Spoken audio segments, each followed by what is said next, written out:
Dejar de compartir, ahí está. Listo, ahora sí. Ahora, Al dejar de compartir ahí. Yo lo Ahora, escucho. eso sí me escuchas.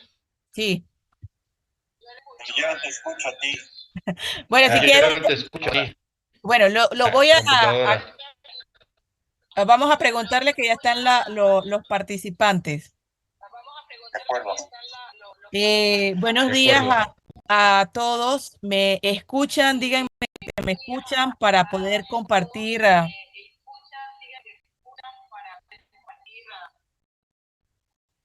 Buenos días, profesora, sí la escuchamos. Los demás, ¿todos bien?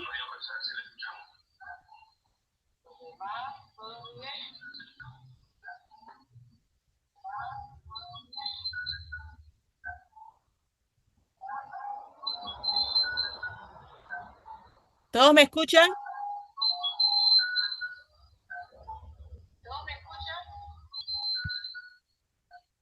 Ok, perfecto. Quiero presentar el día de hoy a una de las personas más importantes en mi vida académica,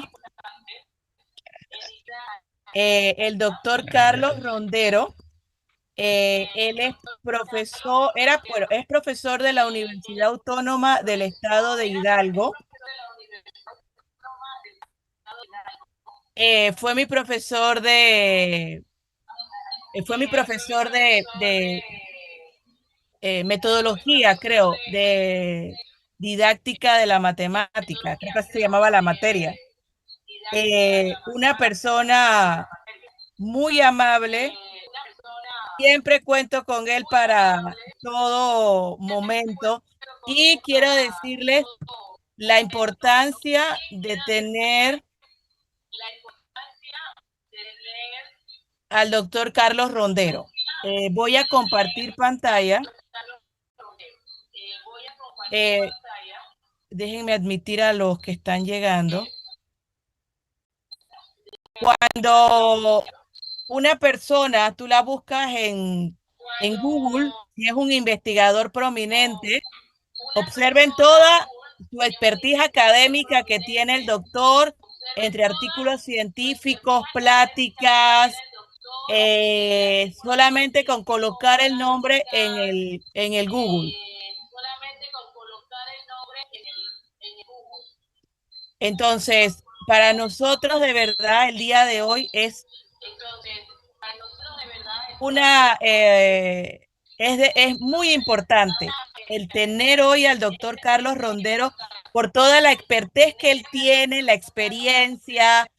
Ustedes me hablaban del doctor Cantoral, que en paz descanse, fue su mentor, su tutor, su padre académico, así que nos puede dar toda la experiencia de la vida académica de investigador. Es matemático puro, porque él es licenciado en matemática del Instituto Politécnico Nacional del área de matemática física. Para nosotros de verdad, espero que el día de hoy sea muy importante porque van a ver una perspectiva muy importante, la cual a mí cuando me dio clase el doctor me hizo reflexionar mucho e hizo un cambio importante en mí. Así que eso lo quiero compartir con ustedes porque la verdad eso es muy importante, el reflexionar y ver en qué me estoy equivocando yo para ser mejor. Eso es lo importante de ser un investigador en el área. No es repetir lo mismo, es cambiar las cosas primero dentro de mí y tratar de hacerlas diferentes. Entonces, de verdad, para mí es un verdadero honor presentar al doctor Carlos Rondero Guerrero y esperemos que todo fluya bien. Ha tenido un poco de problemas con la computadora, pero vamos a ver cómo sale. Lo dejo, doctor, para que pueda compartir con todos. Y muchas gracias, doctora Luisa. Sí. Si me escuchan bien. A ver, ¿escuchan bien? ¿Me están escuchando bien? Sí, profesor, lo escuchamos muy bien. Sí. Sí, sí, Sí, doctor. también, qué bueno. Pues, con un poco de dificultades técnicas, pero es un gusto. Muchas gracias, doctora Luisa, por esta invitación. Sé que son estudiantes de maestría Ajá. o... Maestría, Ajá, matemática pura. y maestría, de acuerdo. Matemática pura. Bueno, ahora en esta charla van ustedes a escuchar aspectos que tienen que ver sobre todo con la epistemología de las ciencias y algunos temas relacionados de didáctica, ¿no? Y de tal manera que, pues, de una u otra forma, sí también se relacionan con la matemática pura. De entrada me parece conveniente decir algo que a veces tanto olvidado, escondido.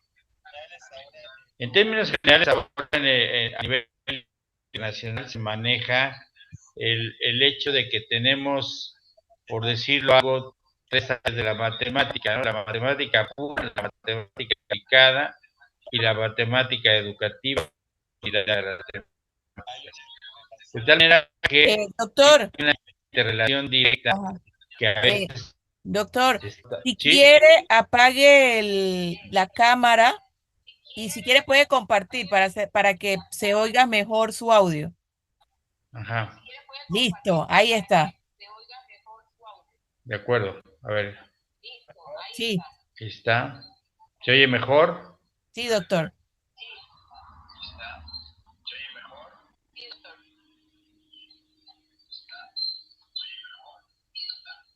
Dele, doctor, puede hablar y compartir.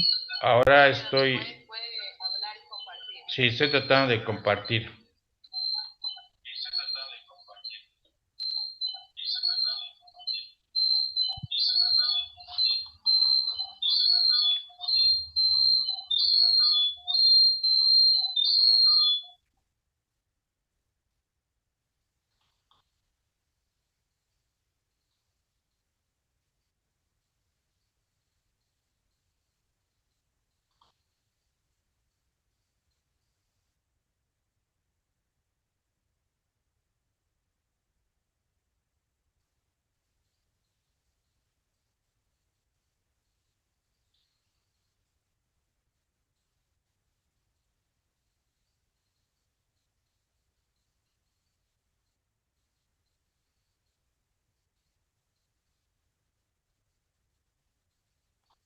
Vamos a esperar que el doctor Carlos Rondero comparta. Ok, listo.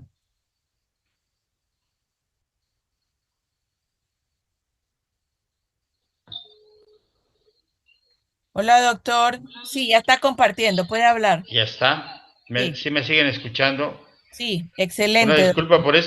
Excelente, excelente. por estos detalles técnicos. Decía yo entonces que Ahora sí lo escuchamos eh, bien. se, se trabaja de manera internacional en las tres áreas de la matemática. Uy, hola, No, hola. sí, lo escuchamos, doctor.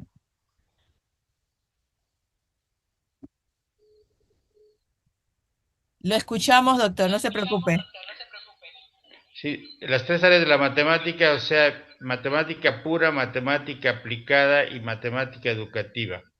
De tal manera que aunque en ocasiones no se reconoce o no se tiene identificado bien las articulaciones entre cada una de ellas, de a poco van surgiendo interrelaciones que se van identificando y se van potenciando y desarrollando, ¿no? Yo les puedo comentar, ahora solo lo digo brevemente, que yo desde la matemática educativa hice o tengo algunas aportaciones hacia la matemática aplicada, particularmente en lo que corresponde a modelos estadísticos, que ese sería tema de otra plática, y de tal manera que esa aportación pues surge precisamente desde la matemática educativa. Pues entrando al tema, el tema de que nos está aquí agrupando es el de la epistemología de las ciencias. Debo decir desde un principio que es un tema bastante amplio, que bueno, sería por supuesto, no solamente para un semestre de maestría, sino 2 semestres quizás también. Y el punto importante allí es, ¿qué podemos decir de la, de la epistemología? ¿Qué es la epistemología? En términos generales hay muchos acercamientos diversos, pero en términos generales, desde mi punto de vista, la epistemología da cuenta de la génesis, el desarrollo y la evolución del conocimiento. De tal manera que cuando nos adentramos a elementos epistemológicos, pues de una u otra manera estamos tratando de adentrarnos en cómo se originó ese conocimiento y cómo podemos ir en diferentes momentos históricos, identificar el desarrollo y la evolución y la importancia y la trascendencia en el conocimiento más amplio, ¿no? Dependiendo de la temática que se esté tratando. De tal manera que la epistemología intenta dar evidencias sobre todo aquello que es inherente al conocimiento. Lo inherente es lo que subyace, lo que le es propio del conocimiento. De tal manera que se va viendo la importancia de la epistemología cuando decimos, entonces no nada más un conocimiento surge cuando yo lo aprendo en la universidad o en la escuela en general, sino ese conocimiento tuvo una génesis, un momento de desarrollo o diferentes momentos de desarrollo, ha ido evolucionando y de tal manera que lo que ahora yo aprendo puedo también potenciarlo a dar otro tipo de resultados, aportaciones. La episteme es la razón de ser de todo. Es una denominación, de tal manera que también hay algunos autores que nos dicen de que el sujeto cognoscente, todos nosotros somos sujetos epistémicos, en el sentido de que somos capaces de aprender el conocimiento. Y la epistemología, a veces en algunos autores lo manejan precisamente como la teoría del conocimiento. Episteme, conocimiento; logía, estudio del conocimiento, teoría del conocimiento. De tal forma que con ese tipo de elementos de entrada, podemos hablar de que cada una de las ciencias tiene su propia epistemología. Las matemáticas, la física, la biología y de alguna manera la ingeniería o las diferentes áreas de la ingeniería tienen su propia epistemología. Pero, por supuesto, lo que resulta muy interesante es ir identificando las diferentes interrelaciones que hay entre la epistemología de las matemáticas y la de la física, y ahí siempre se van a encontrar elementos conceptuales muy interesantes, ¿no? Porque la tendencia a veces es de que identifiquemos a cada una de las ciencias como algo separado de las demás, cuando es lo contrario, están íntimamente relacionadas. El conocimiento es universal, pero se van estudiando las diferentes áreas de la ciencia, pues porque requieren de su sistematicidad, requieren de su especificidad, etcétera, etcétera, ¿no? De tal manera que ir explicitando, ir identificando las diferentes interrelaciones, las articulaciones epistemológicas en las diferentes áreas de la ciencia, las matemáticas, la física, la química, etcétera, ese elemento, esos aspectos que requieren escudriñarse, que requieren profundizar, son siempre muy, no solamente interesantes, sino aportan elementos al desarrollo mismo de la ciencia. ciencias. Hay una interrelación, por supuesto, muy fuerte entre la historia de las ciencias y la epistemología. Debo mencionarles que desde mi punto de vista, desafortunadamente, en muchas ocasiones, cuando al menos a mí me ocurrió, y creo que sigue ocurriendo en muchos lugares, cuando estudiamos una licenciatura en física, en matemáticas o alguna otra ciencia, en los programas de estas licenciaturas, poco se trata y se trabaja con la historia de las ciencias. Cuando es muy importante, y yo diría que hasta trascendente, adentrarse a la historia de las ciencias, porque ya sea la historia de la matemática, la física, etcétera, ¿no? Porque de ahí siempre vamos a identificar elementos conceptuales muy importantes que nos pueden dar luz, que nos pueden arrojar entendimiento sobre por qué la importancia, la trascendencia de un determinado conocimiento y por qué lo tenemos que aprender, ¿no? Porque lo peor que le puede pasar a un estudiante es que tenga que aprenderse algo, una demostración de un teorema y demás, o algún otro conocimiento, sin que sepa por qué, de dónde viene y de alguna manera cuál es su trascendencia. De tal manera que un filósofo francés, Gaston Bachelard, dijo lo siguiente: la tarea del epistemólogo se inicia donde termina la del historiador. ¿Esto qué quiere decir? Que las preguntas que se hace el epistemólogo son distintas que las preguntas que se hace el historiador. Y eso es muy importante remarcar, porque el historiador sí da cuenta de los hechos, da cuenta de fechas, da cuenta de elementos importantes de las aportaciones en este caso estamos hablando de historia de la ciencia, de las aportaciones de tal o cual científico. Pero el epistemólogo se hace otro tipo de preguntas. ¿Y por qué o bajo qué condiciones se hizo o hizo tal o cual aportación? ¿O qué tipo de preguntas se hizo tal científico? ¿Qué lo llevó a hacer tal o cual descubrimiento, tal o cual demostración? ¿Qué hay detrás de esa demostración, de ese descubrimiento?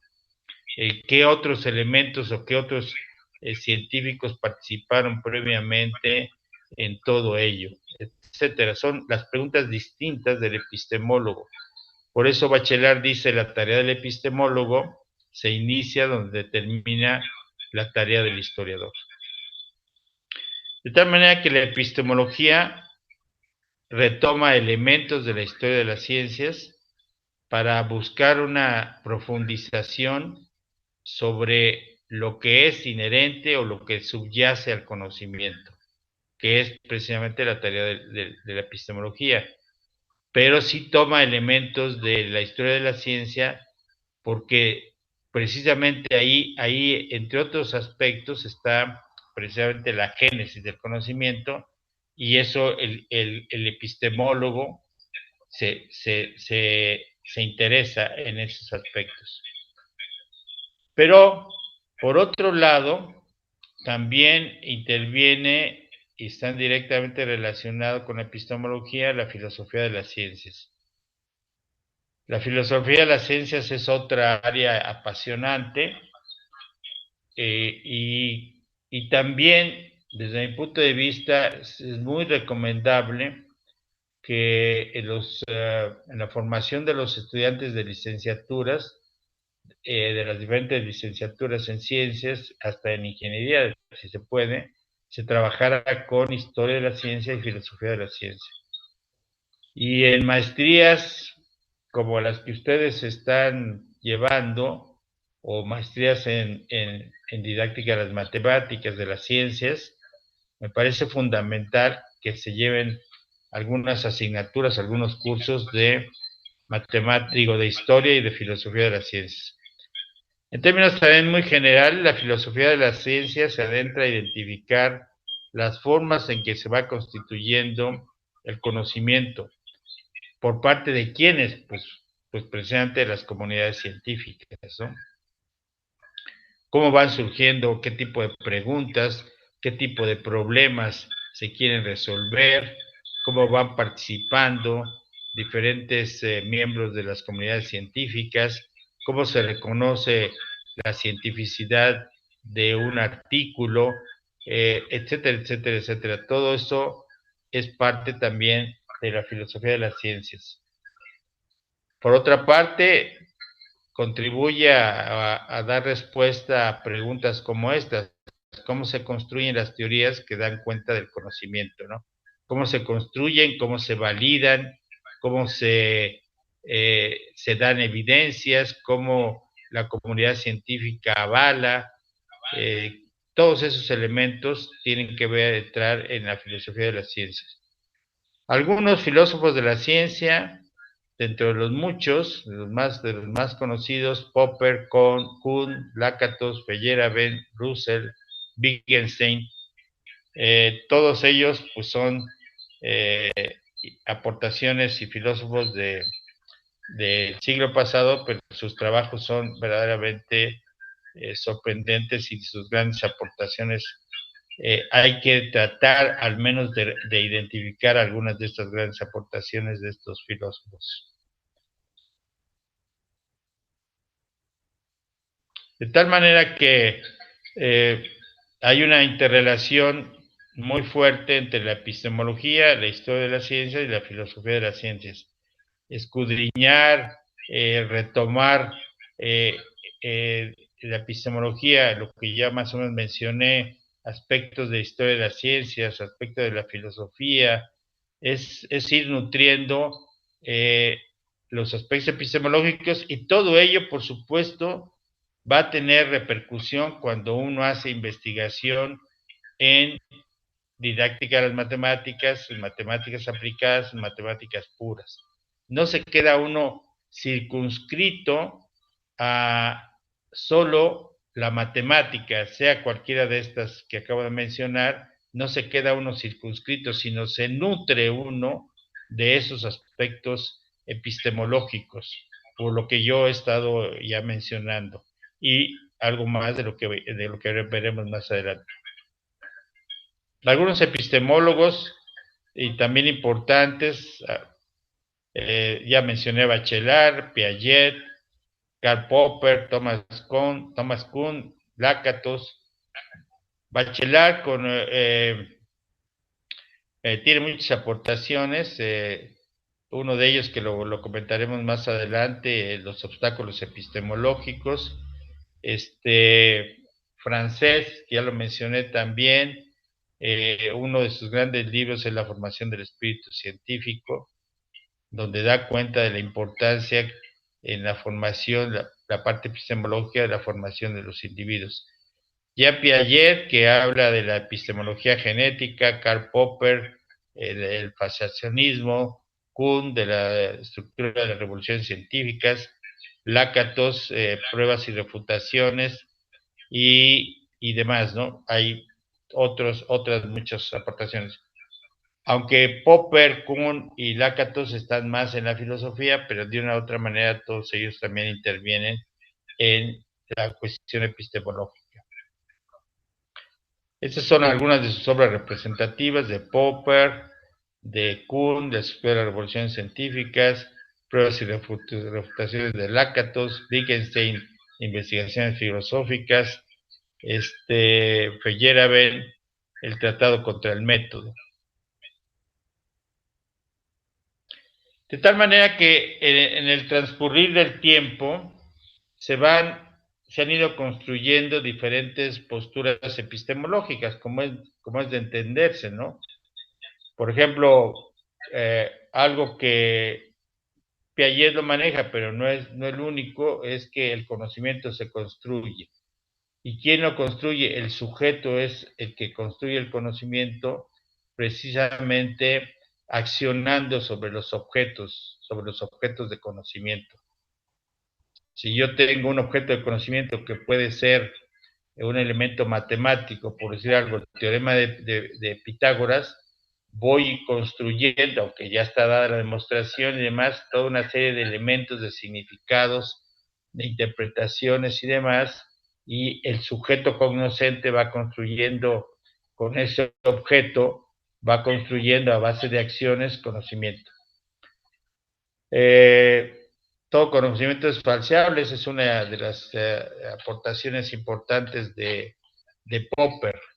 Es decir, que no puedo quedarme con que un conocimiento ya está establecido, ya está dado, sin ver en un momento dado bajo qué condiciones ese conocimiento puede ser falseado. A veces se dice es falible, todo conocimiento es falible. De tal manera que identificar eso es muy importante, porque a veces queda la idea equivocada de que el conocimiento está dado y ya no hay nada que hacer, ya no hay nada que modificar, no hay nada que reestructurar. Pero también existen paradigmas científicos, como lo menciona Thomas Kuhn, y un paradigma es toda una serie de ideas o de elementos ya establecidos que dan respuesta a los problemas de una determinada época y que pareciera que son inmutables, que no se pueden modificar. Y de esa manera se va conformando lo que se llaman los paradigmas científicos, que se quedan establecidos, pero que son considerados en una determinada época como paradigmas dominantes, pero que luego viene y surge un nuevo paradigma que de una u otra manera contradice o supera el paradigma anterior, y en forma tal que el paradigma el previo va a ser modificado por un nuevo paradigma. De eso mencionaría un poquito más adelante algunos aspectos. Como decía Lakatos, el conocimiento se constituye en términos de pruebas y refutaciones. Se prueba algo, se demuestra algo, pero en otro momento se puede refutar. Y si la refutación es suficientemente válida, entonces hay que tener un nuevo paradigma, otros elementos para mostrar otra teoría que se pueda de alguna manera estar superando a la teoría anterior. El conocimiento se estructura en forma un tanto azarosa, aleatoria, eso lo menciona Feyerabend. Por eso él habla de que en su libro que mencioné brevemente es contra el método, porque dice que en muchas ocasiones, cuando estamos construyendo conocimiento científico, no se hace tan sistematizado como se dice, sino que también hay mucho que ver en los investigadores y en los elementos experimentales. En muchas ocasiones entran aspectos de carácter azaroso o aleatorio o impredecibles. Y finalmente, lo que también menciona Bachelard es que los saberes anteriores, los saberes previos, son un obstáculo epistemológico para los nuevos saberes. En ocasiones, cualquier sujeto cognoscente, y no solamente un estudiante en la escuela, sino a veces en la vida práctica, en la vida diaria, solemos crearnos una serie de obstáculos epistemológicos que a veces en la vida diaria se llaman prejuicios, preconcepciones, y de tal manera que ahí nos queremos quedar anclados y no queremos superarlo con nuevos saberes, pensando que lo que se sabe es suficiente para resolver los problemas, ya sea de la vida diaria o los problemas de carácter científico.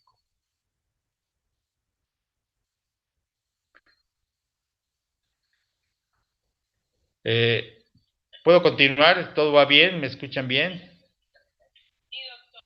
Bueno. Sí, doctor, sí le escuchamos, excelente. Si hubiera alguna pregunta antes de que continúe, adelante.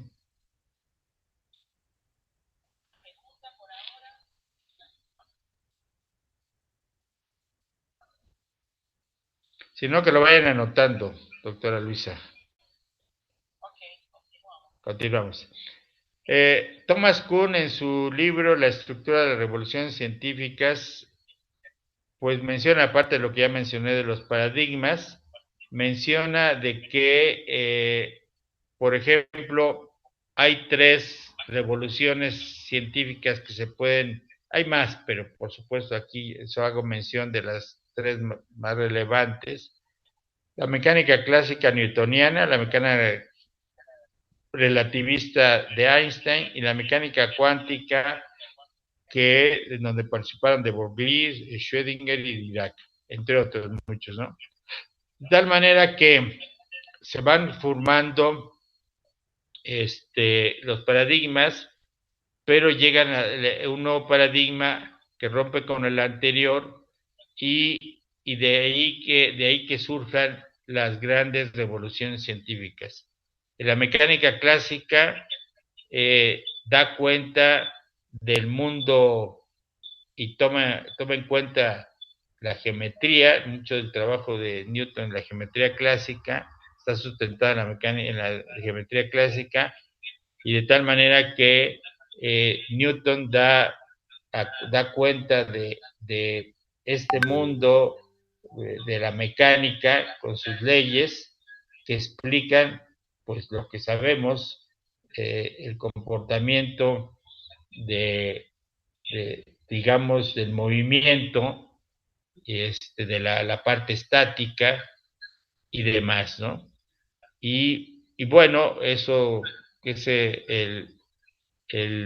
esa mecánica clásica dura más o menos, esa teoría, 3 siglos, alrededor de 3 siglos. Llega Einstein a principios del siglo pasado con la mecánica relativista, y de alguna manera, para decirlo de manera muy simple, dice: sí, lo de la mecánica newtoniana, la mecánica clásica es válida, pero cuando las partículas están con velocidades cercanas a la velocidad de la luz, ya la mecánica newtoniana no funciona. De tal manera que Einstein toma en cuenta la geometría riemanniana para sustentar su teoría, que ya de alguna manera la geometría clásica no la ocupa, digamos, ¿no? Sino ahora es la geometría riemanniana, que le da sustento a la mecánica relativista, ¿no? Entonces, se pasa del mecanicismo newtoniano al relativismo de Einstein. Y finalmente, la otra revolución científica es de alguna manera de la mecánica cuántica, donde pues ya se dice, bueno, esto es, ya no, las otras 2 teorías son deterministas, la mecánica cuántica es probabilista, y de tal manera que una partícula no se puede identificar exactamente el punto donde, dónde está, sino en un intervalo. Siempre se habla de un intervalo, y entonces ahora se trabaja con las funciones de onda, ¿no? La famosa ecuación de Schrödinger es la que da mucha respuesta al movimiento de las partículas con toda esta perspectiva. Y ahí está la perspectiva de Kuhn de esas revoluciones científicas.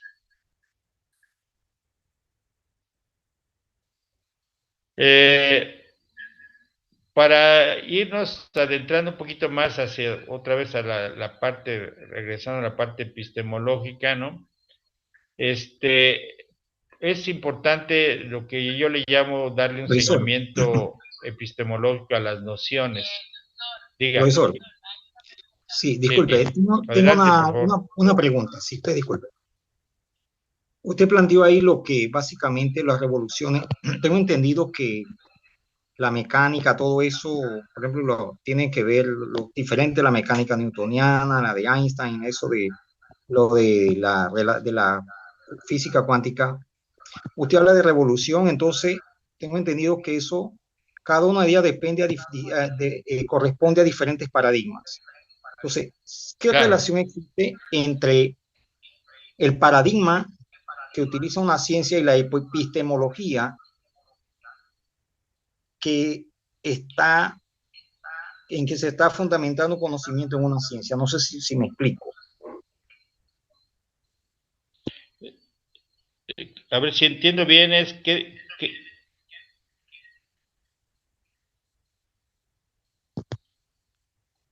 O sea, porque ahí se habla de que toda ciencia tiene una epistemología. ¿Es así?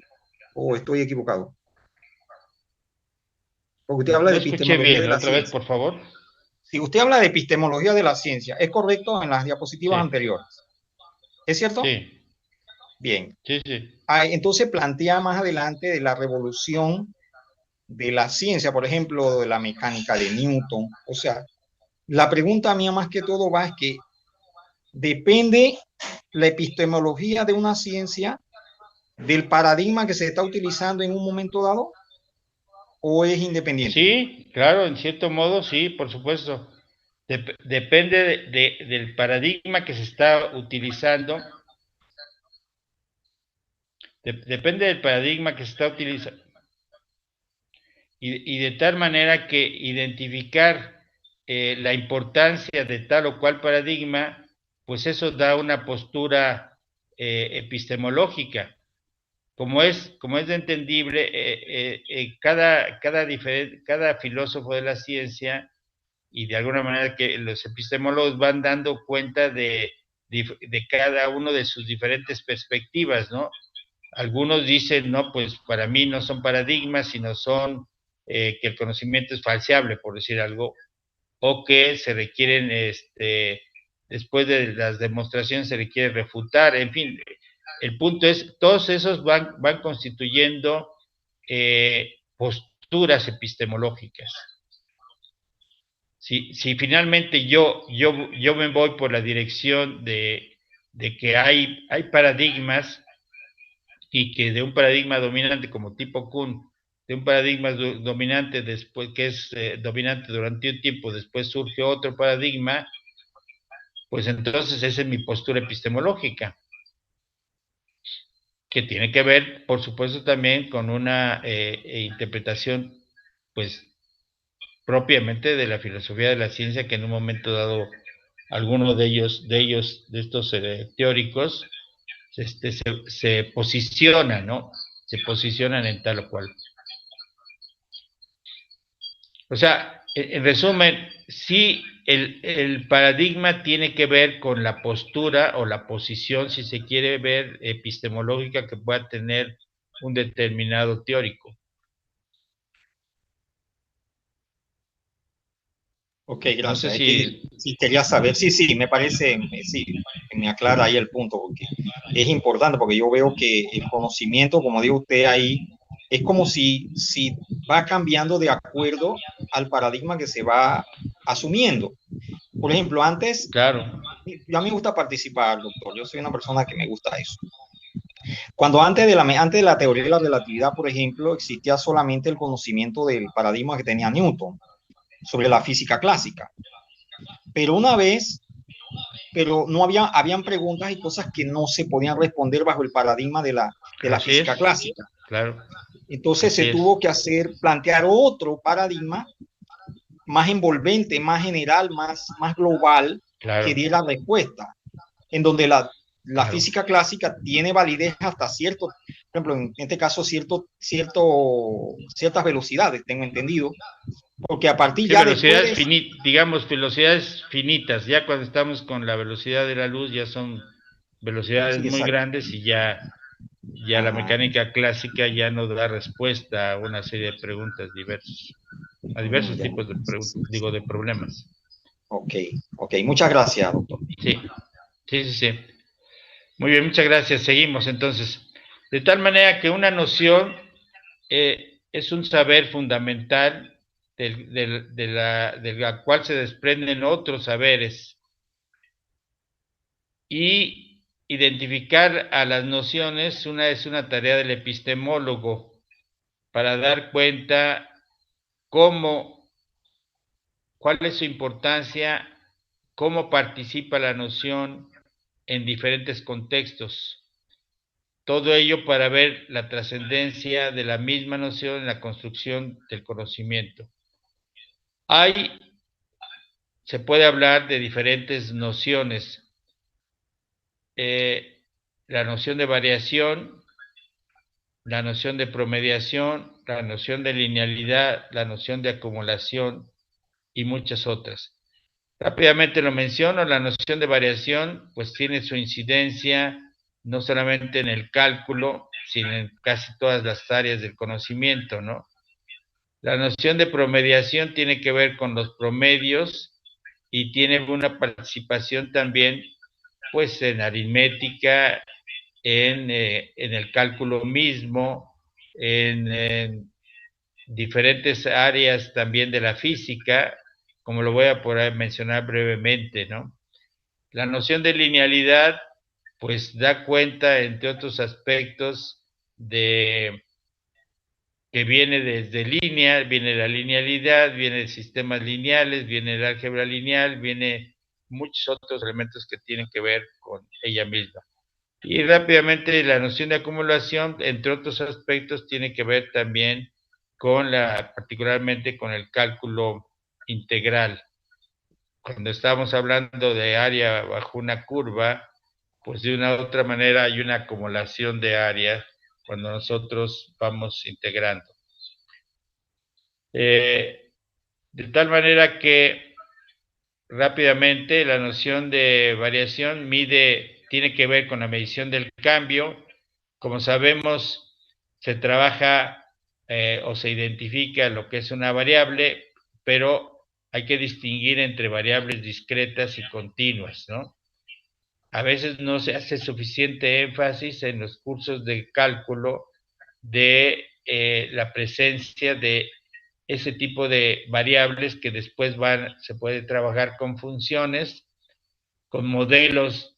Las funciones nos sirven también para modelar, como sabemos, y podemos generar modelos discretos, modelos continuos o modelos en ocasiones que involucran una parte discreta y una parte continua. Podemos trabajar a través de la noción de variación, tiene relación con la derivada, con la integral, con las proporciones, de tal manera que hay muchos contextos, hay muchos ámbitos donde aparece la noción de variación. Identificar su importancia, su trascendencia, sus interrelaciones en diferentes contextos, ámbitos y demás, es tarea de alguna manera de la epistemología, pero que tiene su incidencia cuando hacemos matemática pura, matemática aplicada o matemática educativa. Y también cuando enseñamos cualquiera de las ciencias, hay que poner énfasis en la presencia y la participación de la noción de variación y su trascendencia. De una u otra manera, siempre están apareciendo tres acciones fundamentales en la matemática y fuera de la matemática, que son el contar, el medir y el comparar. En forma tal que ver la participación de la variación cuando contamos, cuando medimos y cuando comparamos, es una tarea importantísima cuando hacemos matemáticas, pero también cuando enseñamos matemáticas.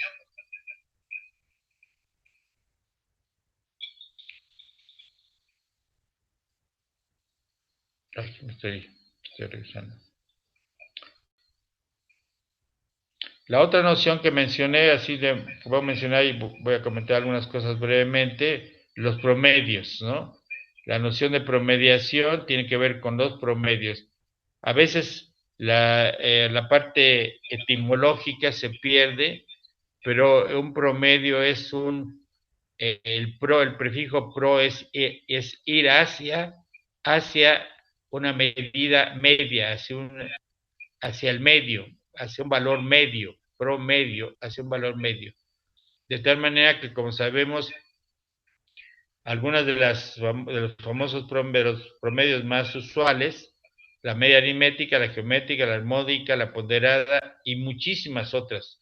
Es increíble la cantidad de de promedios que se trabajan en la matemática, pero no solamente en la matemática, en la física, en la ingeniería y demás. Y por otro lado, uno de los elementos trascendentes también de la noción de promediación está en los teoremas del valor medio en el cálculo. Voy a mencionar más adelante el valor medio para derivadas. De manera tal que, como es de entenderse, se van evidenciando las relevancias que tienen las nociones en la matemática, pero en la física, química, biología, ingeniería y demás, ¿no?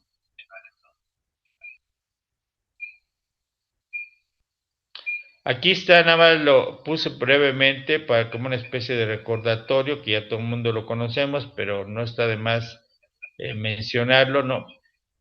Por ejemplo, la media aritmética, solamente estoy dando dos valores, x1 y x2, valores reales positivos para no tener ahora mayores complicaciones. La media aritmética, la media geométrica, el cuadrado de la media geométrica es el producto de los valores, la media geométrica de la raíz cuadrada, cuando tenemos tres valores, la raíz cúbica del producto, etcétera, etcétera. La media armónica es la media, el recíproco de la media de los recíprocos. El recíproco de la media aritmética de los recíprocos. De tal manera que la media armónica nos queda como la media geométrica al cuadrado sobre la media aritmética. Y esta relación que es tan simple, ¿no? Esta relación que es tan simple, g cuadrada igual a la media aritmética por la media armónica, o sea, la media geométrica como la raíz cuadrada del producto de la media aritmética por la media geométrica. Esta es una relación, allí nada más lo menciono esto de carácter histórico, esto lo conocían desde los babilonios y los griegos, y hay métodos de cálculos de raíces ocupando esta propiedad.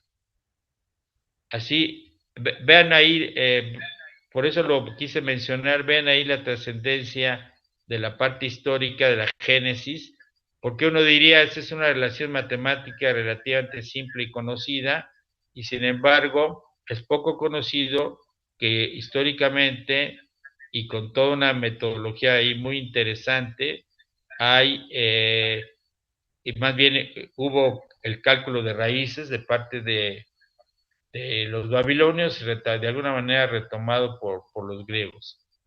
La relación que se cumple, la media armónica es menor o igual que la media geométrica, y la media geométrica es menor o igual que la media aritmética, y sabemos que son iguales cuando x1 y x2 son iguales, ¿no? La famosa media ponderada, que a veces tampoco se le saca provecho en los cursos elementales, o hay un gran desconocimiento también de los cursos desde los cursos elementales de todos estos promedios, particularmente de la media ponderada, ¿no? De tal manera que se puede ver también su trascendencia. Ese es el famoso teorema de valor medio para derivadas. Nada más pongo algo que seguramente todos ustedes lo conocen, pero lo menciono porque me parece siempre relevante. Si f de x es una función continua en el intervalo cerrado, AB, y es diferenciable en el intervalo abierto, entonces existe al menos un valor c, donde c está en el intervalo abierto, tal que f de b menos f de a entre b menos a es igual a la derivada evaluada en c.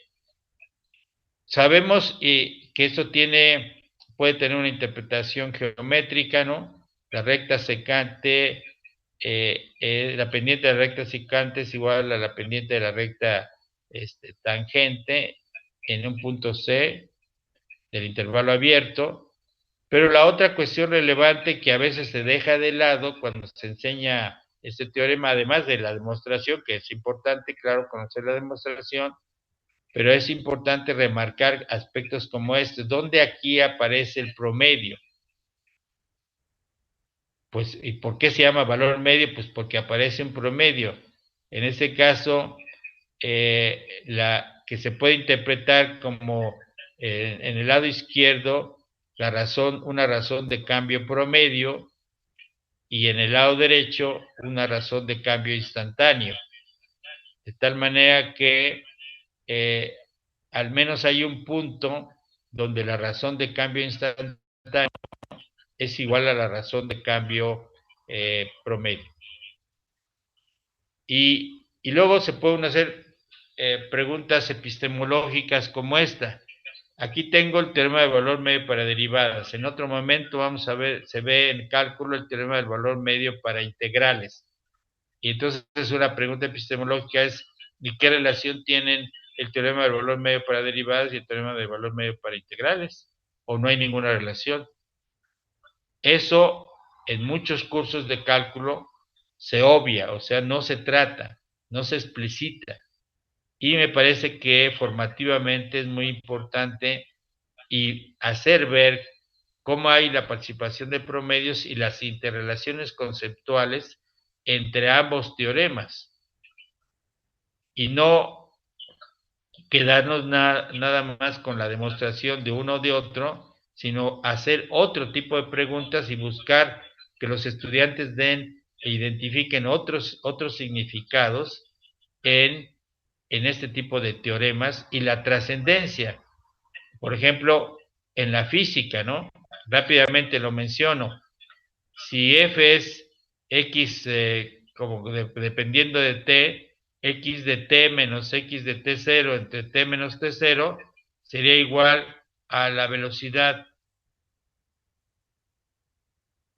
De tal manera que, pues ahí tenemos una de las ecuaciones de la cinemática, x de t igual a x de t0, x de t0 igual, x de t igual a x de t0 más t menos t0 por la velocidad. Entonces, otra vez esa articulación, que ya no es quedarnos nada más en la matemática, sino irnos a la física o a algún otro contexto para mostrar la trascendencia del conocimiento. Que también eso, de alguna manera, la epistemología y se va relacionando o se va haciendo aportaciones de epistemología a la didáctica de las ciencias cuando se va buscando ese tipo de articulaciones conceptuales. No solamente tengo tal o cual teorema, por ejemplo, en este caso del teorema del valor medio que ya mencioné para derivadas, sino también se relaciona con otras áreas del conocimiento.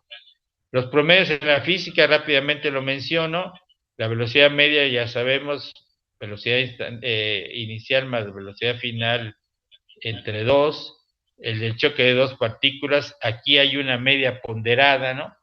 Masa del cuerpo 1 por la velocidad 1 más masa del cuerpo 2 por la velocidad, masa del cuerpo 2 por la velocidad del mismo cuerpo, V2, entre la suma de las masas. Esa es una media ponderada. Y eso de dónde surge cuando es el choque de dos partículas, ¿no? De dos masas. Y la famosa tensión en la máquina de Atwood, la tensión es 2m1m2 entre m1 más m2 por la gravedad. La tensión en la cuerda en una polea de dos, en una máquina de Atwood que son dos poleas unidas, y de tal manera que el término que está ahí, 2m1m2 entre m1 más m2, no es otra cosa sino una media armónica. De tal manera que se dan cuenta cómo se van dando esos ejes de articulación y desvelar esos ejes de articulación son muy importantes, porque de una u otra manera al estudiante le dan luz a su entendimiento, propician los aprendizajes, va buscando mejores significados, entiende que hay un origen, busca adentrarse, etcétera, etcétera. O eso es una tarea también, por supuesto, del profesor. Rápidamente menciono algunos ejes epistemológicos: la articulación conceptual de los saberes, donde se busca explicitar las diversas interrelaciones conceptuales y significados de los mismos, ¿no? Hay rupturas epistemológicas, el conocimiento, esa es una postura de Bachelard, sobre todo el conocimiento avanza por medio de rupturas. Y en la epistemología genética de Piaget, los estadios del conocimiento, los estadios de menor conocimiento, hay que dar cuenta de los estadios de menor conocimiento a los estadios o estadios que se le llama a veces, es de forma más correcta, los estadios de menor conocimiento a los estadios de mayor conocimiento. Todos esos elementos son de carácter de una u otra manera epistemológico. Menciono también, aunque este es un tema que a mí me gusta mucho, y ya nosotros tenemos algunos artículos al respecto, pero bueno, solo para dar cuenta de cómo interviene la articulación de saberes. Tenemos el teorema de Pitágoras, un triángulo rectángulo, la suma de los cuadrados catetos igual al cuadrado de hipotenusa, pero también podemos articularlo con las ternas pitagóricas, tres números enteros positivos, tales que cumplen con la condición n cuadrada más m cuadrada igual a k cuadrada, y en cuyo caso esos son identificados como ternas pitagóricas. Las identidades trigonométricas, como la conocida, el seno cuadrado de x más seno cuadrado de x igual a 1, ¿no? Y dar cuenta a los estudiantes de cómo están todos esos elementos articulados, ¿no? Cuando se van tratando en un contexto o en otro contexto, es muy importante, porque otra vez los estudiantes se van ubicando en cuanto a que sus aprendizajes no están desarticulados y aislados, sino están todos interrelacionados. La distancia entre dos puntos en R2, no puse la de R3, x2 menos x1 al cuadrado más y2 menos y1 al cuadrado igual a d cuadrada, ¿no?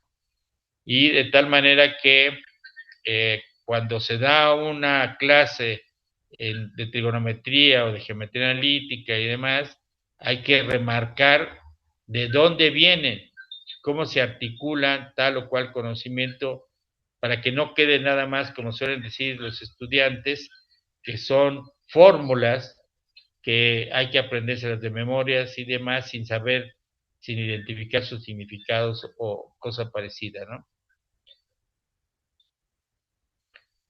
Igual algo parecido ocurre con la desigualdad del triángulo, ¿no?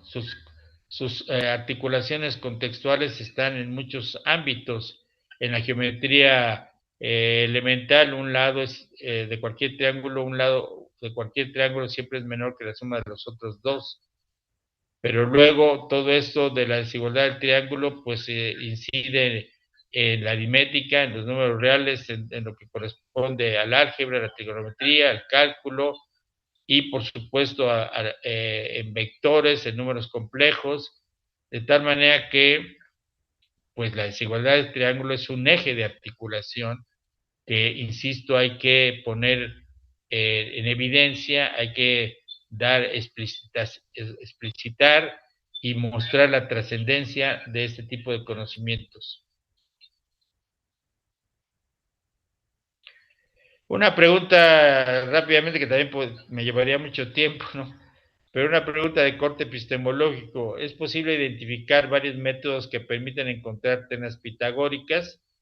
Pues hay una gran cantidad de métodos para encontrar ternas pitagóricas y como se sabe, la famosa tablilla de Plimpton 322 de los sumerios y relacionadas con los babilonios, pues aquí aparecen una enorme cantidad de ternas pitagóricas, que se dice, estamos hablando de casi 4.000 años, ¿no?, de distancia, y eso permite mostrar la importancia y la trascendencia de las ternas pitagóricas, que de alguna manera se considera que esas ternas de los sumerios las ocuparon para la construcción, aunque no se sepa tan explícitamente cómo se usaron. Yo me hago preguntas también de corte epistemológica aquí en el ámbito de México con la cultura maya y otras culturas en mi país, ¿no? De tal manera que la cultura maya, pues conocía mucho de geometría, como sabemos, de astronomía, de matemáticas y demás, y me pregunto, que no tengo respuesta, si conocían las ternas pitagóricas y particularmente el teorema de Pitágoras. Yo creo que sí, para hacer esas magníficas pirámides, ¿no? Que cada vez se descubren más, pues seguramente conocían, yo digo, esa es mi consideración, que conocían el teorema de Pitágoras y seguramente ternas pitagóricas. Y hago mención de un método simple que posiblemente muchos de ustedes conocen, ¿no? N más 1 al cuadrado menos n cuadrado, simplemente de álgebra es 2n más 1. Y cuando 2n más 1 es un cuadrado perfecto, k cuadrada, pues entonces tenemos una terna pitagórica, que sería nkm, donde en este caso nkm, m sería n más 1 y demás, ¿no? Pero k cuadrada, que es 2n más 1, tiene que ser un cuadrado perfecto. Para n igual a 12, como ya lo puse aquí arriba, además de la terna 3, 4, 5, 5, 12, 13, que es muy conocida, para n igual a 12, 12 más 1 es 13 al cuadrado, menos 12 al cuadrado, es igual a 2 por 12 más 1 es 25, entonces 5 al cuadrado más 12 al cuadrado es igual a 13 al cuadrado, y tenemos identificada la terna 5, 12, 13. Y así, pues podemos encontrar una infinidad de ternas, pero no es el único método. Hay muchos métodos para encontrar ternas pitagóricas. Es interesante hablarles a los estudiantes, como esto que mencioné, de la tablilla de Plimpton, ¿no? Pues, ¿cuál no será la trascendencia que si esta cultura de los sumerios y los babilonios conocían estas ternas desde hace casi 4.000 años? Por supuesto que debe ser trascendente. Ahora, sería ideal que pudiésemos encontrar en este momento histórico aplicaciones diversas a las ternas pitagóricas. Pero esa es una tarea muy interesante, pero bastante difícil. Para ir cerrando, regresando al obstáculo epistemológico de Bachelard, el obstáculo epistemológico es un saber viejo que se pone al saber nuevo, ya lo mencioné más o menos. Desde la perspectiva de Bachelard, el obstáculo epistemológico es inherente a la construcción del conocimiento. Y aquí hago esta conexión con la pregunta que me hacían. En esa transición de la mecánica clásica, por ejemplo, a la mecánica relativista, pues hay lo que ya mencionamos, estaba un paradigma dominante en la mecánica clásica, surge un nuevo paradigma en la mecánica relativista, ¿no? Y se da cuenta de que la mecánica clásica es válida para velocidades, digamos, relativamente pequeñas, pero la mecánica relativista es válida para velocidades cercanas a la velocidad de la luz. Pero, ¿qué pasa? También se puede hablar de alguna manera de un obstáculo epistemológico. Si nos quedamos solo con que la mecánica da cuenta, explica todo nuestro mundo físico circundante, digamos, ¿no? Pues, y da explicación a nuestra realidad, pues entonces eso se puede convertir en un obstáculo epistemológico para decir, pues no necesitamos nada más, no necesitamos dar explicación, eso es suficiente. O cuando llega alguien como, en este caso como Einstein, decir, no, pero bajo tales o cuales condiciones ya no se cumple, pues seguramente hubo muchos obstáculos o mucha reticencia, lo cual ocurrió para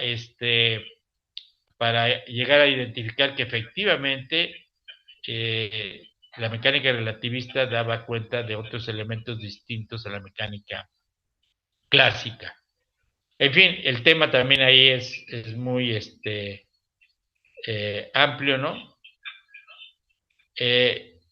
Menciono, porque me parece interesante, otra articulación epistemológica también sobre la cual se podría uno llevar varias horas, ¿no? ¿Cómo están articuladas la lógica matemática con el álgebra de conjuntos, con la teoría de conjuntos y con el álgebra booleana, ¿no? De tal manera que, por ejemplo, un estudiante de ingeniería en sistemas computacionales, pues tiene que estudiar el álgebra booleana, que da lugar a la teoría, a los circuitos lógicos, pero de tal manera que entonces tiene que saber los antecedentes. El álgebra booleana, ¿con qué está articulada? Con el álgebra de conjuntos, y el álgebra de conjuntos con la lógica matemática, ¿no?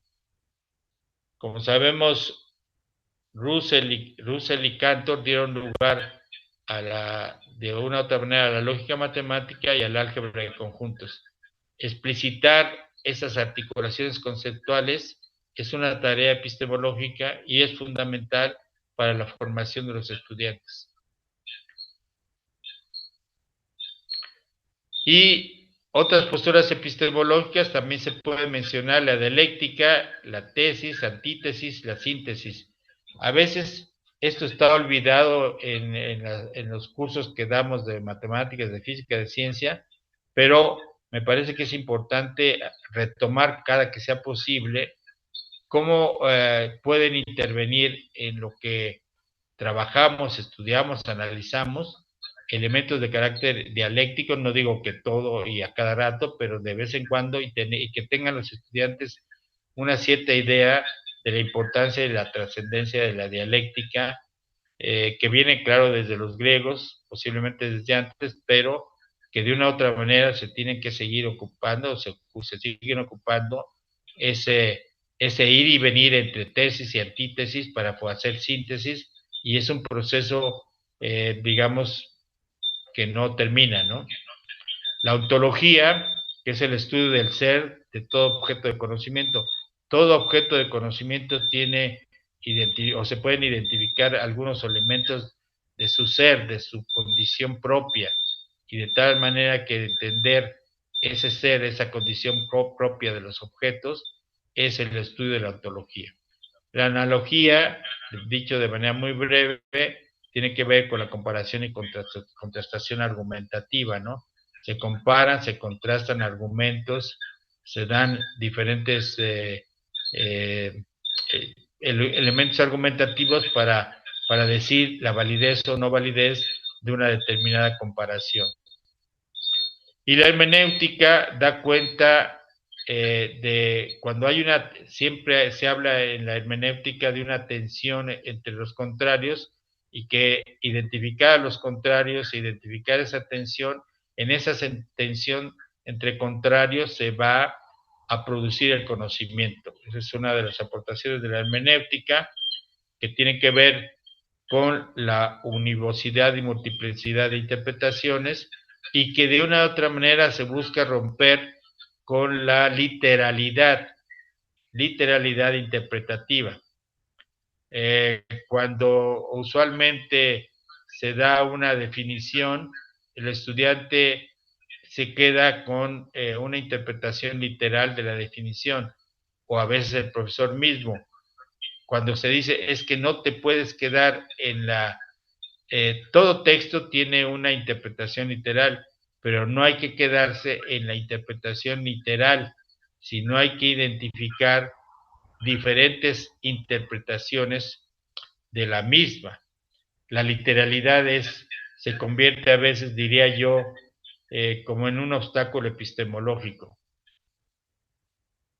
No sé si ocurre en Panamá, pero aquí en México ocurre mucho que los estudiantes o los jóvenes, los adolescentes y a veces no tan adolescentes, hablan de que es literal tal cosa, y entonces se quedan en una literalidad que a veces ni ellos entienden, y no cuestionan esa literalidad.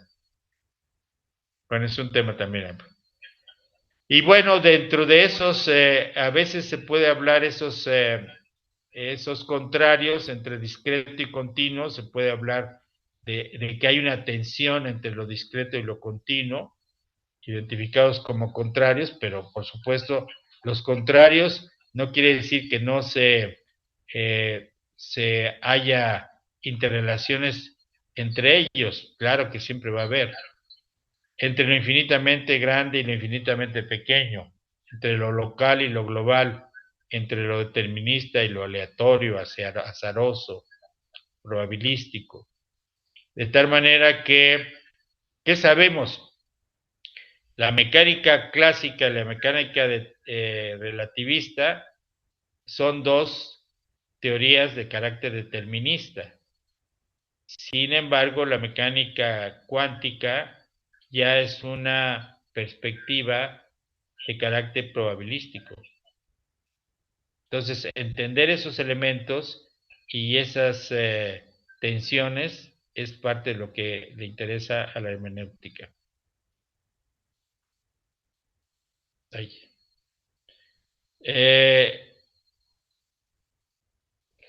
También de este tema podríamos quedarnos 2 o 3 semanas.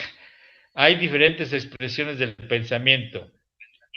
Caracterizar todas estas formas de pensamiento, sus interrelaciones, su importancia formativa en los estudiantes, en los profesores, cuando hacemos investigación, es fundamental.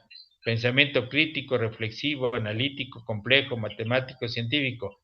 El pensamiento matemático pues se forma de una u otra manera del pensamiento analítico y donde se van caracterizando el pensamiento numérico, el pensamiento algebraico, el pensamiento variacional, el pensamiento probabilístico, el pensamiento promedial, etcétera. Todo eso tiene que a su vez que ver con el pensamiento matemático, pero también con el pensamiento científico. De tal manera que la pregunta es, ¿cómo formamos a nuestros estudiantes en este tipo de pensamientos?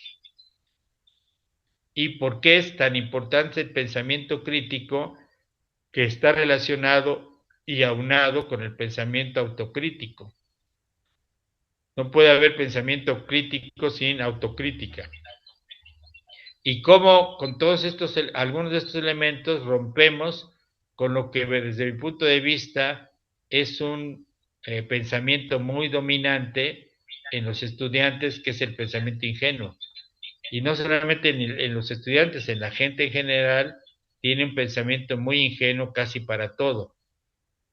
Y con poca disposición, y se va convirtiendo en un obstáculo epistemológico, con poca disposición de romper ese pensamiento crítico, ese pensamiento ingenuo, a través de un pensamiento más reflexivo, más analítico. Eso yo creo que es una tarea no solamente de las ciencias naturales, incluida la matemática, sino también de las humanidades, ir abordando de manera más amplia los diferentes tipos de pensamiento.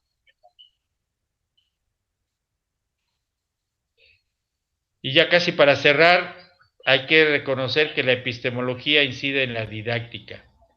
Como he tratado de mostrar así de manera un tanto general, la articulación epistemológica muestra el desarrollo de los saberes en el devenir del tiempo y sus diferentes interrelaciones conceptuales. De cada uno de los aspectos que hemos tocado, hay muchísimo que hablar, profundizar, explicitar, comparar, contrastar, escudriñar. El sujeto cognoscente, el estudiante, requiere de la explicitación de los significados y de las diferentes interpretaciones de los saberes que va a aprender. Si ese sujeto no se le explicitan los significados, no se identifican las interpretaciones de los mismos, entonces se queda con un saber muy restringido, que es lo que también ocurre con mucha frecuencia. Los estudiantes se quedan con los mínimos aprendizajes, que es un aprendizaje, que son saberes al final de cuentas restringidos, que por eso en muchas ocasiones cuando pasan de una asignatura a otra pues ya no recuerda nada, ya no sabe nada, se les pregunta sobre tal cosa y difícilmente sabe, porque no hay una instalación más profunda de esos saberes, sino se quedan en la superficialidad. Y de una u otra manera, los profesores en general, todos nosotros requerimos incorporar a nuestra formación diferentes aspectos epistemológicos de la ciencia que se enseña. Yo diría epistemológicos, históricos y de alguna manera filosóficos de la ciencia que se enseña. No se puede enseñar matemáticas sin algunos elementos históricos y epistemológicos. Reflexiones finales. El pensamiento científico requiere de elaborar preguntas de corte epistemológico para escudriñar, analizar, argumentar, demostrar, sistematizar y articular el conocimiento. Bachelard mismo dice en su libro La formación del espíritu científico, dice, a veces más importante que la respuesta es la pregunta. Y si a nuestros estudiantes no les enseñamos a elaborar preguntas alrededor de la asignatura que enseñamos, pues entonces se quedan solamente con que ya está todo, ese conocimiento está todo estructurado y no hay nada que preguntarse, cuando es todo lo contrario. Siempre es importante saber elaborar preguntas pertinentes, aunque en ocasiones no se tenga la respuesta. Pero que quede la pregunta es fundamental. Es importante explicitar y evidenciar la articulación del conocimiento científico como un elemento epistemológico que posibilita su aprendizaje. En la medida que el estudiante vea cómo están articulados los saberes matemáticos, el conocimiento científico, se vaya haciendo explícito y se vaya haciendo evidente, tiene más apertura, más posibilidades de hacer aprendizajes más significativos, más profundos. Una declaración muy importante que no puedo dejar de hacer es, no puede haber conocimiento sin pensamiento, pero no puede haber pensamiento sin ideas. Y mostrarle a nuestros estudiantes esa consideración me parece muy, muy importante. Porque pareciera, a mí me da la impresión a veces de que los estudiantes no quieren pensar. Y si no se piensa con todos estos elementos que hemos comentado, pues entonces no va a haber conocimiento. Es muy difícil que haya conocimiento sin ese pensamiento y ese pensamiento sin ideas, a veces diríamos sin ideas propias. Para terminar, el conocimiento es parte de la obra humana, se requiere de la participación individual y colectiva para continuar con la evolución de la humanidad. Para eso también requerimos formar individuos pensantes, críticos, creativos, participativos, comprometidos consigo mismos y con su contribución a la continuidad de la obra humana. Esta es una tarea importantísima que los profesores tenemos que fomentar. Y de una y otra manera, la epistemología y el aprendizaje de las ciencias a lo anterior, a ello contribuyen. Pues es todo. Muchas gracias. Muchísimas gracias, doctor, por todo la expertise del tema que tiene. No sé si alguno tiene alguna pregunta. ¿Quiere dialogar con el doctor? Si quiere, puede dejar de compartir, doctor.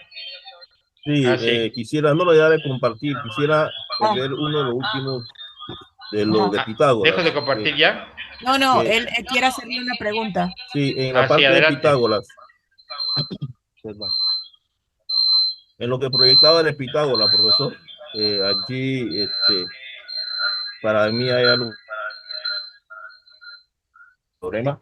No sé si lo puede proyectar para... No llegué a verlo. Sí, aunque no escucho muy bien, porque hay mucho ruido. A ver, ¿en cuál, Luisa? ¿En cuál?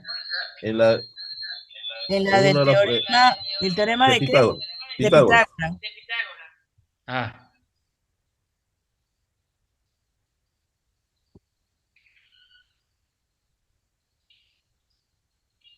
aquí.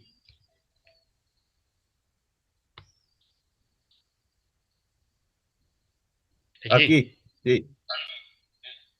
Ajá. ¿Cuál es la pregunta? Sí, profesor, en el desarrollo de los años, pues, conociendo, pues, hablando sobre la matemática, he escuchado varias versiones sobre el teorema, algunas inquietudes de, de presentarse algún tipo de error. No sé qué usted opina sobre eso. Así. Es que como está entrando mucho ruido, Luisa, no escucho muy bien, pero si me puedes repetir, por favor, tú la pregunta. Sí, en cuanto al teorema de Pitágoras, Sí. durante los años, pues, he escuchado varios comentarios que hay algunas dudas sobre algún error dentro del teorema. ¿Algún error del teorema? Sí, de Pitágoras. No, realmente no sé a qué se refiere. Tiene limitaciones, ¿no? Cuando se trabaja en el espacio ya es otra cosa, pero tanto como manejar errores, no, pues si está en el contexto de un triángulo rectángulo y demás, pues no, no O vería sea que yo. en el Así que se triángulo puede rectángulo, identificar como errores, no. ok, no Lo sé, que sí es muy importante identificar a que los estudiantes vean que no es una simple fórmula, sino que es un conocimiento trascendental en el desarrollo de la humanidad. Es parte de la obra humana y por eso el teorema de Pitágoras aparece en tantos ámbitos, no solamente de la matemática. Y también viene la otra pregunta, ¿qué podríamos hacer dentro de la matemática si no tuviéramos el teorema de Pitágoras? Que realmente, como sabemos, no es un teorema que estrictamente la escuela pitagórica dio una demostración, por supuesto, pero era un conocimiento que ya lo tenían otras culturas, ¿no? Los egipcios, los chinos, los hindúes, en diferentes momentos ya lo tenían. Por eso yo hace rato mencioné que yo creo que también los mayas debieron haber conocido. Pero además, otro elemento importantísimo para mencionar a los estudiantes es que este teorema, como otros, dan cuenta del comportamiento de la misma naturaleza. Ahí está tu trascendencia también, no solamente histórica, sino epistemológica. y bueno, a mí me parece, profe, que los comentarios que se hacían es en la parte geométrica, ¿no? El mismo triángulo, rectángulo, en donde pues se trata de opiniones y no hay una veracidad con respecto a eso. Pero es importante para mí hacer estas preguntas y saber cuál es su postura con respecto a ¿Cómo esto. no? Muchas gracias, gracias. ¿Cómo no, profe? Doctor Rondero, voy a cerrar Diga. el teléfono para ver si usted nos escucha mucho mejor. Sí, de acuerdo. No sé si alguien más tiene alguna pregunta. Hola, hola. Le escuchamos, doctor. ¿Nos escucha? ¿Nos Sí, le escucha? escuchamos, sí, le escuchamos. Sí, pero él no nos escucha, por eso es que tenemos que tener teléfono. ¿No nos escucha, doctor? Ok, voy a tener que llamarlo.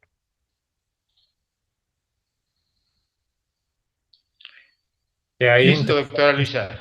Ahora, ajá. ¿Alguien más tiene alguna otra pregunta para el doctor?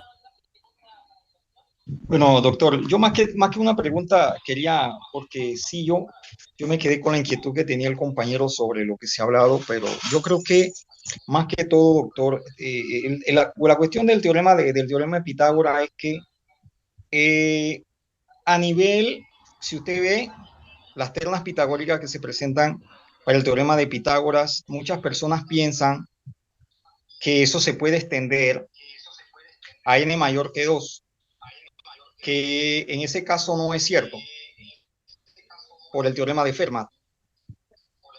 Entonces creo que muchas personas piensan que x cuadrado, en forma particular, x cuadrado más y cuadrado igual z cuadrado, pueden pensar que, por ejemplo, x a la cuarta más y a la cuarta igual z a la cuarta. Sí, eso, entiendo, claro. El teorema de Fermat a nivel generalizado dice que eso es falso. Por eso es que no sé si en ese sentido era que el colega estaba abordando. Gracias. Bueno. Eso. Por esa intención, claro, pues sí. Está aquí el teorema de Fermat. Creo que mejor apague la cámara, decirle a los estudiantes, ¿no? Sin entrar, por supuesto, en muchos detalles, o qué condiciones, ya no estamos hablando del teorema de Pitágoras, estamos hablando del teorema de Fermat, ¿no? Doctor Rondero, apague la cámara, apaga la cámara. Sí, porque no la escuchamos. ¿La cámara la apago? Ahora sí, puede volver a repetir lo que dijo. Ya la apagué.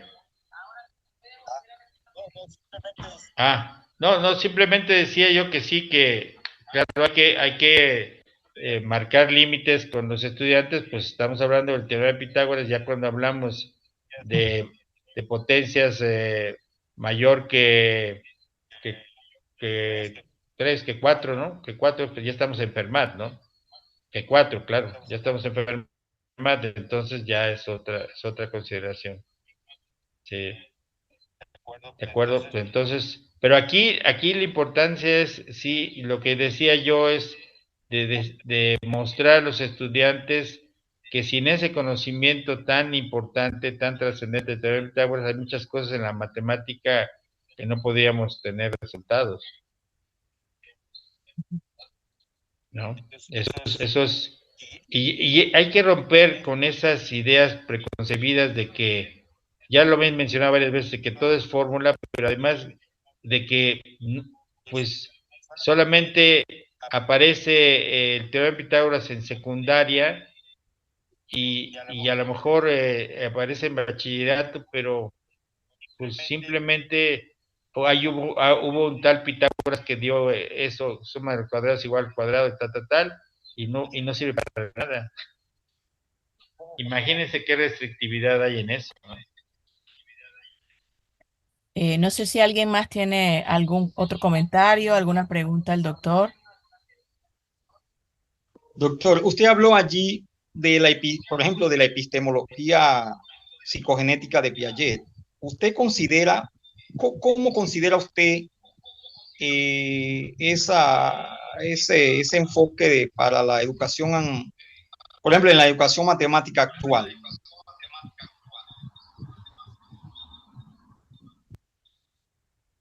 El enfoque de Piaget. Sí, correcto. Te hablo de la epistemología psicogenética de Piaget. Sí. Bueno, es que ahí hay también un tema muy amplio, pero en general hay aportaciones de Piaget muy importantes, no solamente sobre la construcción del conocimiento en general, sino cómo él, como junto con otro coautor, Rolando García, hacen esa aportación de la epistemología genética, donde hablan de ese parte de los estadios y dan una serie de argumentaciones cognitivas, genéticas y de alguna manera también históricas, cómo se pasa de un estadio de menor nivel, digamos, a un estadio de mayor nivel. Y también hacen un cierto paralelismo entre la evolución de los individuos, de los sujetos, ¿no? Y por supuesto, de una forma u otra, los sujetos vamos pasando por una evolución y vamos pasando de diferentes estadios Pero hay que tener cuidado con ese paralelismo porque hay gente que dice que los críticos de Piaget, de la epistemología genética, quieren hacer mención que como si Piaget dijera que siempre va a ocurrir eso, no, simplemente dice hay un cierto paralelismo entre ambos posturas, la parte individual, digamos, y la evolución misma de la ciencia. Y entonces, pues uno puede decirle a los estudiantes, hay estos elementos y pues hay que tomarlos en cuenta, no de manera irrestricta, pero por ejemplo, voy a poner un caso muy concreto, ¿no? Si un estudiante sigue pensando lo mismo que hizo en secundaria, en bachillerato, a veces hasta a nivel universitario, de que A más B al cuadrado es igual a A cuadrada más B cuadrada, ¿no? Y nadie le rompe ese paradigma o ese obstáculo epistemológico, entonces el individuo no avanza. Se queda en ese estadio cognoscitivo, pensando que eso es lo único que tiene que aprender y eso le da respuesta a todo. Cuando se le rompe ese paradigma, ese obstáculo epistemológico, se le hace ver que no es así, entonces con contraejemplos y demás, pues eso le da la posibilidad de que avance y que se interese más y se comprometa más con sus aprendizajes. ¿Alguien más quiere hacer Que una... por cierto, yo insisto, sí, adelante. No, adelante. Abdul, que creo que quiere preguntar. No, más bien que pregunta, darle las gracias al doctor Rondero por esta magnífica presentación, ¿no? Que me llamó mucho la atención, ¿no? Que eso, la relación que él hizo con la serie armónica, geométrica y aritmética, ¿no? Esas tres me gustó la relación y muy cierto lo que el profesor está hablando, ¿no? De que y el conocimiento viejo forma un obstáculo, ¿no? Para el conocimiento nuevo, ¿no? Entonces eso creo que está pasando mucho aquí en Panamá, ¿no? Y eso es algo que hay que corregir. Me llamó mucho la atención eso, ¿no? En el principio de la presentación, porque eso es algo mucho que está pasando aquí en Panamá, no solamente a nivel universitario, sino también a nivel secundario, ¿no? Que en otros países le llaman la preparatoria. Entonces, eso es algo que hay que cambiar. No sé si el profesor Rondero nos da un consejo para, ya que él viene de un país mucho más avanzado, al menos intelectualmente, ¿no? En Panamá ha evolucionado mucho, ha crecido mucho, ¿no? Pero sí todavía veo que aquí hay carreras que no se abren, no hay cambios en ciertas cuestiones que hay que cambiar, ¿no? Y también en todos los niveles, ¿no? Entonces creo que eso que dijo de la epistemología, sí me quedé con eso de que es cierto lo que usted dice, profesor Carlos, doctor Carlos, que el conocimiento viejo obstaculiza el nuevo. Es como decía las cartas de antes, ¿no? Los correos, que uno tenía que enviarlo a un correo y ahora miren, correo electrónico es prácticamente simultáneo. Si no hubiéramos apartado ese conocimiento viejo, no hubiéramos obtenido el nuevo. Y entonces en Panamá es algo que está obstaculizando mucho aquí el avance de este país, ¿no? En todos los niveles. No sé si usted tiene alguna sugerencia, así, al menos a nivel matemático o académico, para alguna innovación que usted haya visto que necesite Panamá, si quiere, nos las hace saber. Gracias. Sí, no, cómo no. Bueno, hay que ir al respecto, pero efectivamente la para mí al menos es el desinterés que muchos estudiantes de los diferentes niveles educativos tienen sobre los aprendizajes, sobre el desarrollo del pensamiento. Y yo creo que ustedes como profesores pueden tener una participación muy importante en mostrarles a los estudiantes la importancia y la trascendencia de desarrollar el pensamiento. Eso de lo que el conocimiento viejo es un obstáculo para el conocimiento nuevo, así como eso hay muchos aspectos que se están mencionando. Ustedes se pueden enterar más de cómo se compone el pensamiento crítico, el pensamiento analítico, ¿no?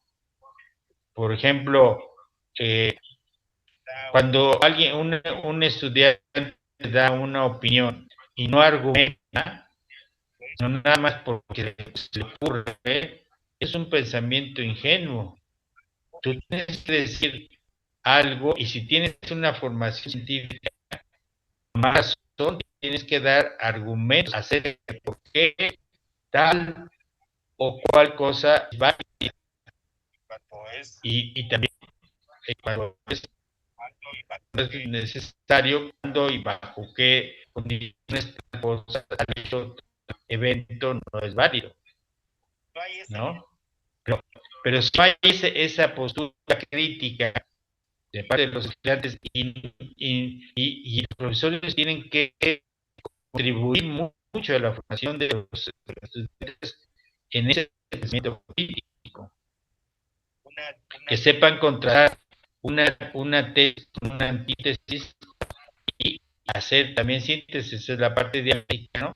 Como para decir, espérame, tú me estás diciendo otra cosa, voy a poner, tú me estás diciendo que B al cuadrado es igual a A más B, voy a poner 1, 2, 3 ejemplos para que te des cuenta que no, pero basta con que yo te ponga 2 o 3 ejemplos para que veas que no se cumple, sino tú te tienes que convencer de que no es cierto.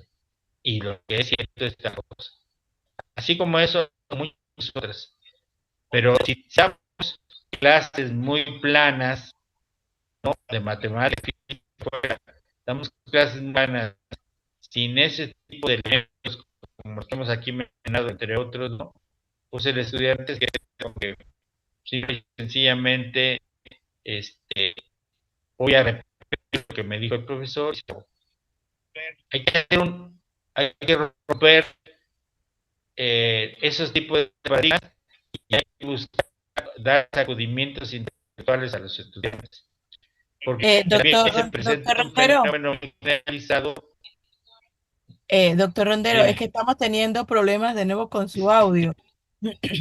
Apague el micrófono de su computador y yo voy a subirle el volumen al teléfono para ver si... A ver ahí. A lo mejor es porque hablo muy rápido. A ver ahí. No, el detalle es que se corta, es la señal de su cable. Yo lo estoy escuchando claro en el teléfono. Apague el micrófono para subir acá para ver si ellos lo escuchan como yo lo estoy escuchando. Ya. No, lo ya tiene. apagué el micrófono, a ver si ahora se oye mejor. No, lo sigue, ahora sí. Perfecto, deme un momento. Sí. Hable, doctor, para ver si ellos lo escuchan. A ver si ahí me escucha mejor. ¿Lo escuchan? Sí. Ahora sí, doctor. Dele, pues. ¿Ya? Ahora sí. Sí. Sí, lo último que decía era en el sentido de que a los estudiantes hay que también romper sus paradigmas y de alguna manera incitarlos a que el desarrollo de su pensamiento es fundamental y que romper con ese pensamiento ingenuo y acrítico, es decir, si no tienen un pensamiento crítico, si no es un pensamiento acrítico, pues no avanzan ellos mismos, no solamente en el conocimiento de la ciencia, sino a veces no avanzan como individuos, que eso es lo terrible. Y que socialmente se está generalizando esa, decía yo al último, esa pereza intelectual. Los medios, las redes sociales, los medios de comunicación, el internet, el encontrar todo en Google sin cuestionar, sin criticar, no lleva a un buen lugar. Y la otra, sin hacerse preguntas, sin cuestionarse ellos mismos y cualquiera de nosotros, nuestro propio conocimiento. Siempre es posible, conveniente y necesario cuestionar lo que sabemos y lo que no sabemos y reconocerlo, pero también buscar el avance, ¿no?, de cada uno de nosotros. Y eso se va a ver reflejado en los estudiantes mismos.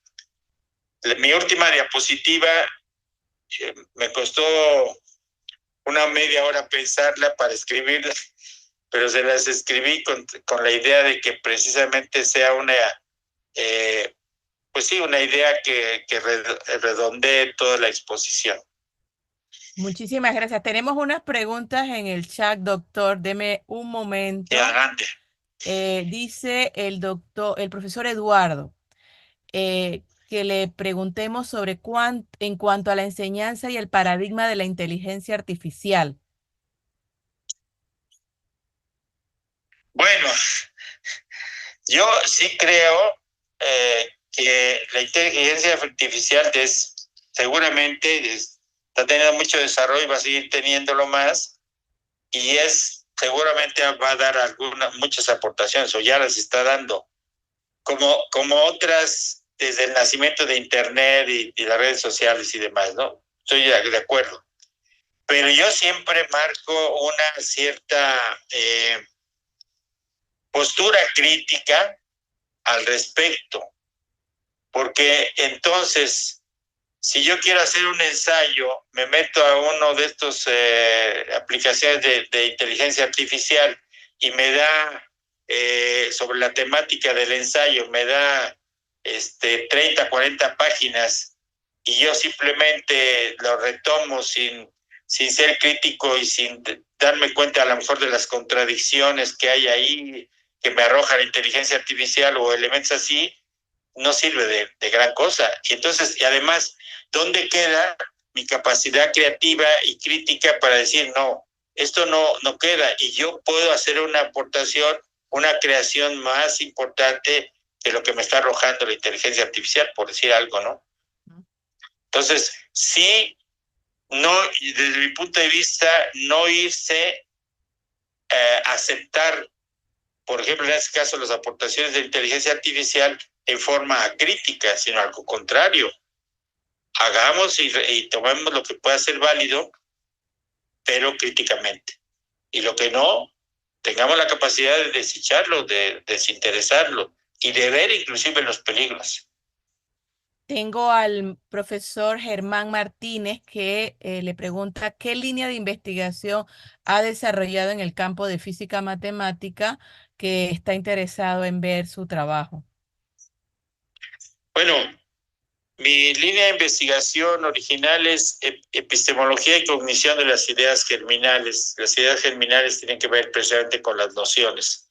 Algunas de las que ya mencioné, yo he desarrollado mucho la noción de promediación. La otra línea de investigación es la articulación de saberes matemáticos. Pero lo mencioné muy brevemente en la exposición. Junto con otros colegas, logramos trabajar unos como 5 o 6 artículos que tienen que ver con modelos estadísticos, y ahí tendría temas, si algunos de los estudiantes quisiera desarrollar tesis de matemática aplicada respecto a esto que le llamo, y que ya publicamos un par de artículos sobre pero ya aplicados a modelos o desarrollo de modelos estadísticos, de la generalización de la función de distribución uniforme. La función de distribución uniforme es la usual, digamos, la que se ocupa en todo curso de estadística y probabilidad, de estadística en este caso, pero yo hice la generalización de esta función de distribución uniforme, y de ahí aparecieron otro tipo de resultados y luego los aplicamos a otros modelos y generalizamos. Ahí tendría, si hubiera algún estudiante interesado, podría yo mandarles trabajos si me lo piden, y si se interesan, pues podemos dirigir tesis de ahí. Perfecto. En todo caso. El doctor Rondero también trabajaba con el profesor Ricardo, que sí lo conocieron. Eran compañeros de área en el Centro de Matemáticas Aplicadas en Hidalgo. ¿Se acuerdan que les comenté que había estudiado allá? Y bueno, para ir cerrando la sesión, tener la oportunidad, como les dije, de el doctor Carlos Rondero ha sido parte esencial. Nosotros le dije, doctor, está el profesor Orlando. Nosotros teníamos 24/7 al doctor Rondero, o sea, todo el día desayuno, almuerzo, cena. Y no se pueden Sí, imaginar todo el diálogo que nosotros hacíamos, compartíamos. Entonces, ese tipo de reflexión es muy importante hacerlo porque uno se cuestiona. Sé que muchos aquí van a quedar siguiendo con ese interrogante y eso es el punto de la parte de epistemología y el germinar de nuevas ideas que habla el doctor también. Todo ese tipo de temas es importante porque al ser matemáticos ya saben que tenemos el pensamiento crítico, reflexivo, el cual tenemos que ir desarrollando. Maneras de desarrollarlo es tener la oportunidad de escuchar a estas personas como el doctor Rondero que trascienden y todavía se quedan. Ustedes van a ver que dentro de un rato, cuando cerremos la sesión, van a seguir con esa idea que les dejó el doctor Rondero. Ese es el punto clave de la parte de generar nuevo conocimiento. ¿Hay alguna otra pregunta? Bueno, el profesor Orlando que le manda saludos. Quisiera que todos abrieran la cámara para tomarnos una foto para tener la evidencia de nuestra segunda sesión de coloquios. un poquito antes, doctora Luisa, Ajá. un poquito antes. No, bueno, yo quiero reconocer lo siguiente, la doctora Luisa y el doctor Orlando fueron mis alumnos en la maestría en la Universidad Autónoma del Estado de Hidalgo, y pues vean, esto es muy, muy interesante y muy satisfactorio, que finalmente ellos siguieron estudiando, se doctoraron en la Universidad de Barcelona, y eso significa que hay una cierta trascendencia de la labor de uno. Cuando vas viendo que hay trascendencia en la formación de otros colegas, que va habiendo trascendencia en las aportaciones científicas que uno hace, en los libros, en los artículos, etcétera, pues eso es lo satisfactorio, ¿no? Y, y como digo yo, eso lo dije ahí en una de mis diapositivas al final, estamos participando en la obra humana y no se nos debe de olvidar, de tal manera que hacer pequeñas contribuciones a la obra humana, en este caso en lo que corresponda a nuestra disciplina científica que practicamos y a la formación de nuestros estudiantes, eso es muy, muy importante y muy, muy satisfactorio. De manera que me siento muy orgulloso de la doctora Luisa y del doctor Orlando, y espero verlos pronto en algún lugar del mundo. Tenemos la RELME en Costa Rica, Sí, en Costa ¿no? Rica. En julio. Sí, sí, creo que todos ellos van a estar julio, allá. seguro nos vemos. Exacto, creo que aquí todos van a estar, así que espero que se acerquen al doctor Rondero y les digan, doctor, usted me dio una clase y nos habló de la epistemología, vital e importante, como les dije, y cada uno de nosotros trasciende en otra persona.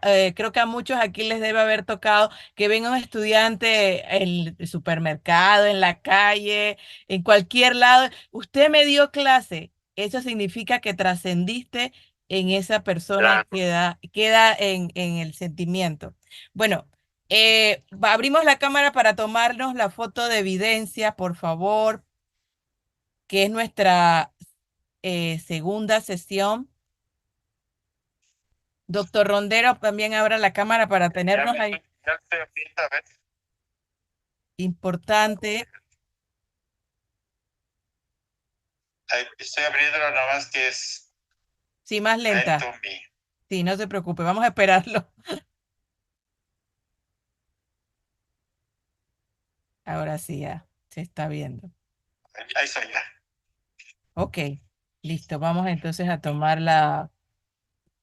El mejor ángulo, doctora Luisa, por favor. Exacto. A ver, déjenme un momentito. De nuevo todo chis. Perfecto. Muchísimas gracias, doctor. De verdad, sé que debe estar ocupado en mil y una cosas. Como les dije, el doctor Rondero es el experto en epistemología. Te queda en la mente el reflexionar, muy importante. Y siempre voy a estar agradecida porque fue una de las personas que durante nuestra estancia en México nos apoyó demasiado, nos enseñó un poco todo el área de matemáticas y también me presentó a mi mentor de doctorado. O sea, es un académico que trasciende. Si no hubiera sido por el doctor Rondero, que veía que él siempre nos traía otros profesores para que tuviéramos esa experiencia, y es lo que estoy haciendo en este momento con ustedes, no hubiera conocido a mi mentor, que es el doctor Rondero. Entonces, ese tipo de experiencia siempre la hago con mis estudiantes porque es importante, como les dije, no estar cerrados, sino ver más allá, y la oportunidad de tener especialistas internacionales es vital si alguno tiene alguna aspiración de ir y seguir estudiando. Entonces, muchísimas gracias a todos. Doctor Rondero, de verdad, gracias por su tiempo. Le estaré contando si alguno está interesado en la información que usted ofreció. Y bueno, esperemos vernos en Costa Rica. Todos, por favor, si alguno va, le va y le saluda al doctor Carlos.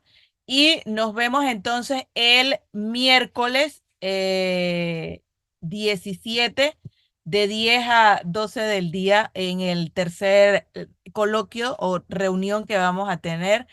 Así que muchísimas gracias, doctor, y hasta luego, profesores. Espero que tengan un feliz descanso. En México no se celebra mucho los carnavales, así que nosotros, por ejemplo, sí teníamos que ir durante carnavales a seguir estudiando, pero acá les deseo los mejores carnavales y que descansen bastante. Bueno, Gracias. muchas gracias a todos, mucho gusto y ojalá que nos conozcamos pronto en algún congreso, en algún evento. Ok, gracias, doctor. Gracias. Igual. Muchas gracias, doctor, profesora. Gracias a todos, gracias, doctor Orlando, un abrazo a todos. Muchas Gracias. gracias, hasta luego. Buen día a todos. Hasta luego. Bye.